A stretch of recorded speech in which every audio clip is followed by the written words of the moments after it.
آپ کی اپنی 100 لڑائیاں ہوں گی، پبلک میں کیوں کرتے ہیں؟ پی ٹی آئی کو وہ لوگ لڑوانا چاہ رہے ہیں جن کو پتہ ہے کہ خان آ رہا ہے انشاءاللہ، وہ چاہتے کہ خان کے آنے سے پہلے تتر بتر ہو جائیں، لیکن دیکھیں واللہ خیر الماکرین، ایک ان کے پلان ہوتے ہیں، ایک رب العالمین کا پلان ہوتا ہے۔ پاکستان میں یہ جو ہے نا مجازی خدا فرعون ٹائپ، ان کو لگتا ہے کہ نعوذ باللہ یہ اللہ سے بھی بڑے ہو گئے، لوگوں کو اٹھواتے ہیں، مرواتے ہیں، پٹواتے ہیں، ان کے کہنے پہ تو ہو جاتی ہے نا اللہ بیک۔ اب ان کو یہ نہیں پتا کہ رب العالمین کو یہ بھی سب پتا تھا کہ یہ کیا کرنے والے ہیں۔ غلط ہے، میں نے ان کو میسج بھی کیا کہ سر یہ آپ کے اسٹیچر سے نہیں جا کے ملتا، آپ کی اپنی 100 لڑائیاں ہوں گی، پبلک میں کیوں کرتے ہیں؟ تیسری بات،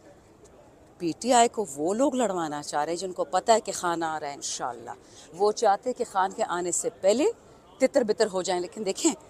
واللہ خیر الماکرین، ایک ان کے پلان ہوتے ہیں، ایک رب العالمین کا پلان ہوتا ہے۔ مسئلہ یہ ہے پاکستان میں یہ جو ہے نا آپ کے کیا بولتے ہیں مجازی خدا فرعون ٹائپ، ان کو لگتا ہے کہ نعوذ باللہ یہ اللہ سے بھی بڑے ہو گئے ہیں، لوگوں کو اٹھواتے ہیں، مرواتے ہیں، پٹواتے ہیں، ان کے کہنے پہ تو ہو جاتی ہے نا اللہ بیک۔ اب ان کو یہ نہیں پتا کہ رب العالمین کو یہ بھی سب پتا تھا کہ یہ کیا کرنے والے ہیں۔ ہمارا ایمان، ہمارا سجدہ ایک رب کو ہے، ہمارا رسول اللہ علیہ السلام کے بعد ایک لیڈر ہے، وہ ہے عمران خان،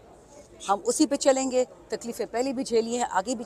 جھیلیں گے۔ اور یہ دیکھیں کوئی کہتا ہے نا کہ میں نے خان کے لیے قربانی دی، اپنی مرضی سے دی ہے، کسی پہ احسان نہیں کیا، نہ خان پہ نہ پاکستان پہ، جو اس وقت خان کے ساتھ کھڑا ہے اپنی مرضی سے کھڑا ہے۔ اگر کسی کی کوئی ہے شکایتیں، بہترین کام یہ ہو کہ جیل جا کے ان سے بات کریں، یہ ادھر ادھر بولنے سے کوئی فائدہ نہیں۔ جو کارکن نہیں مان رہے اس بات کو، کارکن کہہ رہے ہیں کہ جو کوششیں ہونی چاہیے تھی وہ نہیں ہو رہی اور خان صاحب کی قید مزید لمبی ہوتی جا رہی ہے، جی اس پر آپ کیا یہ عمر ایوب صاحب کا سوال بھی اور کارکنوں کا۔ دیکھیں عمر ایوب صاحب نے اس لیے استعفیٰ دیا کہ وہ کتنا کام کریں، وہ سیکرٹری جنرل بھی ہے، وہ لیڈر آف اپوزیشن بھی ہے، اس کو 10,000 کام ہم دیتے ہیں، فائنینشیل کمیٹی کا بھی وہ ہیڈ ہے، وہ کیا کیا کرے گا، ایک انسان ہے بیچارہ، تو یا تو وہ سیکرٹری جنرل رہے اور یا پھر لیڈر آف اپوزیشن رہے، اور ایسا کوئی بندہ ابھی اس پوزیشن میں نہیں ہے کہ وہ لیڈر آف اپوزیشن اچھا کر سکے۔ تو شکر ہے انہوں نے کیا، ان کا بھی فائدہ اور ہمارا بھی فائدہ کہ ایٹ لیسٹ ہمیں فل اٹینشن ملے گی پارلیمانی پارٹی۔ دیکھیں جو پارلیمانی پارٹی نہیں تھی اور کور کمیٹی کو ہینڈل کرنا تھا، پولیٹیکل کمیٹی کو، تو سمجھ آتی ہے، اب تو پارلیمانی پارٹی سپریم، انہوں نے ہمیں سنبھالنا ہے۔ اچھا دوسری بات جو آپ نے کہی کارکنان کی، دیکھیں مجھے خان صاحب نے آج سے 3 ہفتے پہلے آرڈر کیا کہ آپ سارے وکلاء نکلیں اور پروٹیسٹ کریں، وکلاء، میں بھی وکیل ہوں، ہمارے بہت سارے بیشتر لوگ وکلاء ہیں، ہم پہلے سندھ گئے، وہاں پروٹیسٹ کیا ILF کے ساتھ، پھر ہم گئے بلوچستان جہاں پہ پرچے بھی کٹے، اب انشاءاللہ جولائی میں ہم پنجاب جائیں گے۔ ہم نے اپنا کام نہیں روکا، جب خان صاحب آرڈر دیں گے کہ سارے نکلو تو نکلیں گے، لیکن جس سے پہلے جو خان نے آرڈر دے دیا ہے وکلاء کو وہ ہم نکل رہے ہیں۔ کارکن کو نظر آ رہا ہے ہم پہ فری کے پرچے تو نہیں کرتے، ہم پہ فری کے دھاوے تو نہیں بولتے۔ 2 دن سے میرا ٹیلی فون بند تھا کیونکہ میں نے بجٹ سپیچ کی تھی، تو اس کے بعد سزا دے دی، میرا فون بند کروا دیا، کتنی مشکل سے آج میں نے کھلوایا ہے۔ یہ چیزیں ہوتی رہیں گی، اور جس کو لگتا ہے کہ ہمیں آرام سے بیٹھے ہوئے ہیں 2 دن آ کے ہماری جگہ کام کریں، ان کو لگ پتہ جائے گا، صبح 8 بجے ادھر پہنچو، 12 بجے گھر جاؤ، پھر سپیس کرو، پھر جلسے کرو، پھر اپنی عوام کے کام کرو۔ ہم ایک سیکنڈ فالتو نہیں بیٹھتے ہیں، لیکن اللہ کرے یہ شیطانی ساری وہ باہر جو یوٹیوبرز بیٹھے ہوئے نا پیسے کمانے کے لیے، ان کی شیطانی ہے۔ جتنے وہ دلیر ہیں نا ادھر آئیں بیٹھے،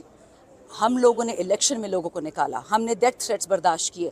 خود کش ہم نے برداشت کیے، ہم نے کیا کیا چیز برداشت نہیں کی 2 سال سے، اور باہر بیٹھ کے بھاشن دے رہے ہیں جی خاموش مجاہد، خاموش مجاہد۔ مجاہد خاموش نہیں ہوتا، سامنے آ کے بولو، سامنے آ کے لڑو۔ یہ تمغے سے نہیں ملتے ہیں کہ آپ خاموش ہیں، تمغے سے بولتے ہیں کہ ملتے ہیں کہ آپ بولتے ہیں اور حق کی بات کریں۔ شاندانہ گلزار صاحب یہ بتائیے گا کہ آپ کے جو اندرونی اختلافات ہیں وہ اب کھل کے سامنے آ رہے ہیں۔ شیر افضل مروت صاحب کی طرف سے مزید جو استعفے ہیں ان کا مطالبہ کیا گیا ہے، شیر افضل مروت صاحب کو کوئی شوکا جاری ہوگا یا ان کے بیان کے اوپر آپ کیا کامنٹ؟ دیکھیں شیر افضل مروت صاحب نے جو عمر ایوب صاحب پہ بات کی ہے وہ میں نے دیکھی ہے ٹویٹ، اور مجھے بالکل نہیں پسند آئی، اور میں ان کو کہا کہ آپ میرے بھائی ہیں لیکن یہ کوئی طریقہ نہیں ہے۔ عمر ایوب بھی جتنا کچھ کیا اس پارٹی کے لیے شاید ہی کسی نے کیا، اور شاید شیر افضل از نمبر 2 آفٹر دیٹ۔ ان کو بھی ہم سراہتے ہیں کاموں کو، ان کے بھی سراہتے ہیں، یہ غلط بات ہے۔ شبلی صاحب کی ٹویٹ نہ میں نے دیکھی نہ میرا سے کوئی لینا دینا ہے، جو میں نہیں دیکھ سکتی اس کا میں کیا جواب دوں؟ اوپر سے 48 گھنٹے سے میرا فون بند تھا، لیکن میں نے آبجیکشن ریز کی ان کے سامنے۔ ہمارا عمر بھائی پہ بھروسہ ہے، ہم نے ووٹ دے کے ان کو لیڈر آف اپوزیشن بنایا، خان کو کہہ کے بنایا، یہ غلط بات ہے۔ ٹھیک ہے شیر افضل صاحب نئے ہیں پالیٹکس میں، ان کو اتنی معافی تو دی جا سکتی ہے کہ وہ امیچور ہیں، ان کی دلیری میں بھی کوئی کمزوری نہیں ہے، لیکن یہ کوئی طریقہ نہیں ہے سیاست میں، آپ کو ایک ڈفرنٹ طریقے سے چلنا پڑتا ہے۔ یاد رکھیں جس دن اپنے بہن بھائی کے ساتھ غیرت شروع کر دی، اپنی بیوی سے بچوں سے، سارا آپ سے بچھڑ جائیں گے۔ غیرت باہر والوں سے ہوتی ہے، فیملی کے اندر نہیں ہوتی۔ پی ٹی آئی ایک فیملی ہے، ہم ایک دوسرے کے خلاف غیرت نہیں کریں گے، ہم ایک دوسرے کے حق میں غیرت کریں گے۔